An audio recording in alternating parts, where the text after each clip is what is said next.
Hello students, hopefully आप लोग सब बहुत अच्छे होंगे और नीट 2025 की तैयारी जो है काफ़ी अच्छे से हो रही होगी आपकी। आज हम आपको मिलवाने जा रहे हैं राखी से। अगर नीट 2025 की आप तैयारी कर रहे हैं और झारखंड से हैं तो आपने इनका नाम तो सुना ही होगा। झारखंड के इतिहास में पहली बार 700 प्लस मार्क्स लाने वाली ये स्टूडेंट रही हैं, बायोम इंस्टीट्यूट की स्टूडेंट। और आज का जो लाइव सेशन है वो आपके लिए काफ़ी हेल्पफुल होने वाली है, क्योंकि सेम एज ग्रुप है आपका। आप भी अभी जिस पड़ाव पे हैं, राखी भी उस टाइम इस पड़ाव पे थी। क्या डिफ़िकल्टीज़, आप जो भी आपके क्वेश्चंस हैं प्लीज़ कमेंट सेक्शन में आप कमेंट कीजिए। राखी जो भी उसका सॉल्यूशन है, आप कैसे उस अपने प्रॉब्लम को टैकल कर सकते हैं, उसका आंसर करेंगी। सो वेलकम राखी, कैसी हैं आप? मैम मैं बिल्कुल ठीक हूँ। ओके, तो बताइए कैसी सबसे पहले तो कॉलेज लाइफ कैसी चल रही है? तो मैं एम्स दिल्ली में सेकेंड ईयर एमबीबीएस स्टूडेंट हूँ और अभी हमारा हाल ही में फोर्थ सेम एंड हुआ है। सॉरी थर्ड सेम एंड हुआ है, फोर्थ सेम स्टार्ट होने वाला है। तो कॉलेज लाइफ जो है वो कंपेयर टू हमारा जो नीट का जो फेज़ था वो उससे काफ़ी बेटर होता है। आपके पास टाइम होता है, आप चीज़ों को इंजॉय कर सकते हो। और लाइक नीट के प्रिपरेशन के वक्त हम मोस्टली जो होता है वो बुक्स में ही घिरे हुए रहते हैं, वही सब सिर्फ हमारा मतलब थ्योरी रिलेटेड ही हम उतना पढ़ पाते हैं, इतना प्रैक्टिकल नहीं होता है। लेकिन वही जब आप कॉलेज में जाते हो, एमबीबीएस ज्वाइन करते हो, तो उसमें लाइक एक तो आपका पूरा एक एनवायरनमेंट चेंज होता है, आपको नया एनवायरनमेंट मिलता है, आप इंजॉय कर पाते हो लाइफ को। काफ़ी सारे फेस्ट होते हैं, आप उन फेस्ट में पार्ट ले सकते हो। उसके अलावा भी बाकी जो फेस्टिवल्स होते हैं, अलग अलग इवेंट्स होते रहते हैं कॉलेज में, तो आप बेसिकली ओके। इंजॉय कर सकते हो और साथ साथ आपको एक प्रैक्टिकल एक्सपोजर भी मिलता है चीज़ों का। तो लाइक आप सिर्फ बुकिश नॉलेज तक सीमित नहीं रहते हो, आप लाइफ के बारे में प्रैक्टिकली सीख भी सकते हो, करते हैं। लाइफ के बारे में सीख सकते हो। ओके। तो जब तैयारी का फेज चल रहा था आपका, तो पढ़ाई कर रहे थे तो काफ़ी चीज़ें आपने छोड़ी होगी, डिस्ट्रैक्शन छोड़ा होगा। हम्म। तो जितना चीज़ आपने सैक्रिफाइस जो भी किया उस टाइम, तो अभी तो वो वर्थ लग रहा होगा। हाँ, बिल्कुल वर्थ लग रहा है। मतलब उस वक़्त मैंने बिल्कुल सोशल मीडिया वग़ैरह सब हटा दिया था फ़ोन पे, ज़्यादा फ़ोन पे टाइम स्पेंड नहीं करती थी। तो अभी आपके पास बहुत टाइम मिल जाता है नीट के बाद। आप बहुत सारी चीज़ें, अपनी नई हॉबीज़ आप ले सकते हो कॉलेज में। बिल्कुल। अभी सोशल मीडिया यूज़ करते हो आप? हाँ, भी करती हूँ। तो स्टूडेंट्स, बस अब तो 4 महीने बच गए हैं, तो प्लीज़ फ़ोन से दूर रहिए। बहुत बड़ा डिस्ट्रैक्शन है वो आपके लिए। ओके राखी, तो बताइए, जब आप बायोम के स्टूडेंट थे तो लाइफ क्या थी और अभी जो है क्या डिफरेंस है? लाइक एक एज अ बायो, जब मैं बायोम की स्टूडेंट थी तो उस वक्त मेरा फुल फोकस नीट की प्रिपरेशन पे था। और अभी है कि as a MBBS student, like अब मैं सिर्फ मतलब नीट पे, मतलब अब सिर्फ पढ़ाई पे नहीं, सिर्फ अपनी लाइफ पे फोकस कर रही हूँ बिल्कुल। और मतलब वर्ल्ड को एक्सप्लोर कर रही हूँ अभी। बिल्कुल। राखी, बायोम इंस्टीट्यूट और जो भी हमारे बायोम के फैकल्टीज़ हैं, टीचर्स हैं, हमारे डायरेक्टर्स हैं, मैनेजमेंट, इन सब ने किस तरीके से आपकी हेल्प करी थी आपके गोल अचीव करने में जो आपको? भी मैंने मतलब नीट में अचीव किया उसके लिए बायोम का काफ़ी इंपॉर्टेंट रोल प्ले रहा है। मतलब पूरी मैंने अपनी सारी तैयारी बायोम से की है, जितने यहाँ के मॉड्यूल्स वगैरह वो सब मैंने बनाए थे। और यहाँ के टीचर्स काफ़ी हेल्पफुल है, उन्होंने मतलब हमेशा, मैंने जब भी उनसे डाउट पूछे हैं, चाहे वो व्हाट्सएप के थ्रू हो या फिर लाइव क्लास के बाद जो डाउट पूछे हैं, तो उन्होंने हमेशा क्लियर किया है। और उन्होंने मतलब हमेशा ऐसे प्रायोरिटी रखी है अपने स्टूडेंट्स के लिए कि उन्हें कोई भी कैसा भी डाउट हो वो ज़रूर क्लियर करते हैं। क्लासेस काफ़ी अच्छी होती हैं, मतलब टीचर्स अच्छे से चीज़ों को एक्सप्लेन करते हैं। तो वो कहीं न कहीं काफ़ी हेल्पफुल रही थी। क्योंकि मतलब एक तो हम स्टूडेंट्स की मेहनत रहती है, लेकिन साथ-साथ जो टीचर्स और जो एनवायरनमेंट बायो ने प्रोवाइड किया है, टेस्ट वगैरह टाइम टू टाइम होते थे, तो वो कहीं न कहीं बहुत इम्पोर्टेंट रोल प्ले करती है हमारी जर्नी में। टीचर्स, आपने बोला कि टीचर व्हाट्सएप पे रिप्लाई करते थे, मतलब हाँ। टीचर्स का पर्सनल नंबर होता था आपके हाँ, पास? हाँ, टीचर्स ने क्लास के वक़्त ही वो शेयर कर देते थे कि अगर किसी को डाउट रहता था तो वो पूछ सकते थे। ओके। राखी, जैसा कि अभी हम जानते हैं, जनवरी फर्स्ट वीक ऑलमोस्ट अब ख़त्म होने वाला हुँ। है और अब काफ़ी कम समय रह गए हैं जी। नीट के एग्ज़ाम में। तो कितना ज़रूरी है इस टाइम पे आपके लिए अपनी पढ़ाई को लेके कांस्टेंट रहना?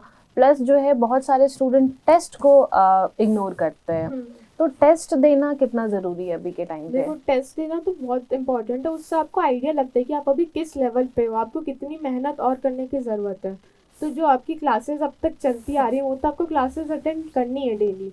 उसके अलावा भी जो आपके टेस्ट हो रहे हैं, तो आप ट्राई करो कि आप अपना प्रेजेंट का सिलेबस को मतलब इग्नोर मत करो, प्रेजेंट को साथ में लेके चलो और टेस्ट की जितनी हो सके उतनी तैयारी करो, नोट्स रिवाइज करो, एनसीईआरटी रिवाइज करो, पीवाईक्यूज लगा लो, मॉड्यूल से टाइम मिलता है तो मॉड्यूल से क्वेश्चन बना लो।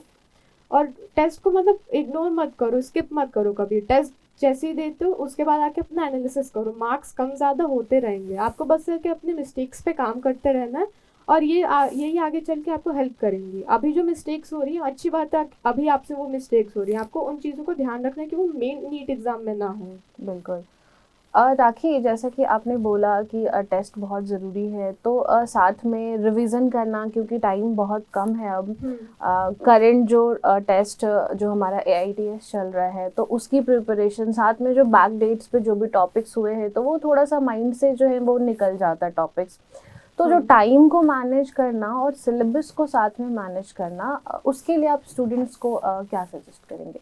मैं तो यही सजेस्ट करूँगी कि देखो, सबसे पहले आपकी प्रायोरिटी होनी चाहिए कि आपका जो आज क्लास में टॉपिक है पहले आप उसके क्वेश्चंस लगा लें, उसको रिवाइज कर लें। और जो आपका अपकमिंग टेस्ट है उसके लिए आप क्या करें कि अगर आपको थ्योरी ऑलमोस्ट याद है 70 to 80%, तो उसके लिए आप ना डायरेक्ट उसके कुछ क्वेश्चंस बना लें, मॉड्यूल से लगा सकते हैं या पीवाईक्यूज लगा सकते हैं उसके। तो आप जब क्वेश्चंस लगा लेंगे तो आपको एक आइडिया मिल जाएगा अप्रॉक्स कि आपको किस टॉपिक में क्या आप भूल रहे हो, आपको किस में ज़्यादा टाइम देने की ज़रूरत है। तो आप ऐसे ना अपना टाइम भी काफ़ी सेव कर लोगे कि आप पूरा थ्योरी बैठने रिवाइज करने नहीं बैठोगे, आप सिर्फ उन स्पेसिफिक टॉपिक्स जो आपके वीक है, जो आप भूल चुके हैं, आप उन पे ज़्यादा टाइम दोगे तो आपका टाइम भी बच जाएगा और जो चीज़ें आपको याद है वो आपको एग्ज़ाम तक भी याद रहेंगी।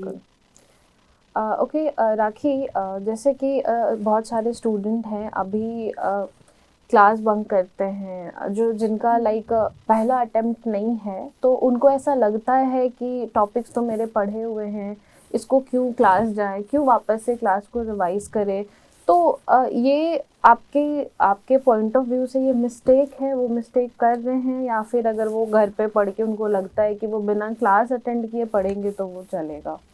और देखो, मैं सजेस्ट करूँगी कि अभी आपने जब कोचिंग ज्वाइन की ही है तो आपने जो क्लासेस ली हैं तो आपको क्लासेस शुरू से अटेंड करने चाहिए। मैं खुद एक ड्रॉपर हूँ, मैंने जब ड्रॉप लिया था तो मैंने टारगेट ज्वाइन किया था, टारगेट 5। तो उसमें मैंने क्लासेस जो उनकी बेसिक्स भी जो पढ़ाते थे मैंने वो सारी क्लासेस अटेंड की, जो टॉपिक्स मुझे अच्छे से आते थे मैंने उनकी भी क्लास अटेंड की।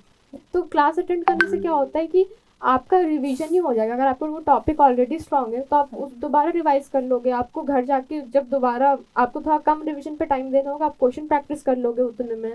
और जो टॉपिक्स आपके वीक हैं वो तो आप क्लास में समझ ही लोगे फिर। बिल्कुल। तो इसलिए क्लास आप जब डेली अटेंड करते हो तो आपका एक शेड्यूल बन जाता है, एक फ्लो बन जाता है। अगर आप वही क्लास जब मिस करना शुरू कर दोगे ना तो फिर आप एक वो गड्ढे में जाते बन रहोगे। जाएगा आपका और फिर आप वही रिपीट करोगे। हाँ।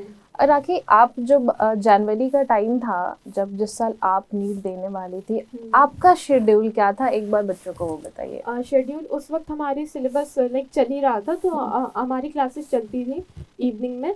तो अपनी क्लास होने के बाद मैं क्या करती थी कि जो प्रेजेंट टॉपिक चल रहा है उसका अगर रिवीजन मेरे को लगता है कि मेरे को थ्योरी पढ़ने की ज़रूरत है तो उसका मैं थ्योरी नोट से रिवाइज कर लेती, बायो की एनसीईआरटी वगैरह देख लेती थी। वहीं अगर लगता है कि नहीं थ्योरी मेरे को आती है अच्छी खासी तो फिर मैं उसके डायरेक्ट क्वेश्चन बना देती थी।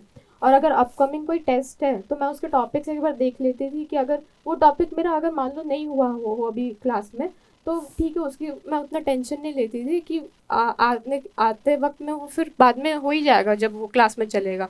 तो बाकी अगर जो टॉपिक मेरे को आता था लगता था कि अगर मैं रिवाइज करूँ तो मुझसे हो जाएगा, तो वो टेस्ट के टॉपिक्स की थोड़ी मैं टाइम देती थी उसमें कि वो टेस्ट के टॉपिक्स रिवाइज कर लूँ। पीवाईक्यूज वगैरह बना लेती थी साथ में। ऑन एन एवरेज कितने घंटे की पढ़ाई करते थे आप? लाइक अराउंड तो 6 आवर्स की अपनी कोचिंग क्लासेस चलती थी, उसके बाद 4 से 5 घंटे का एक एवरेज लेके चल सकते हैं। और ये टाइम काफ़ी वेरी करता था, अगर मतलब किसी दिन ज़्यादा ज़रूरत पड़ गई तो वो एक्सटेंड करना पड़ता था। ओके,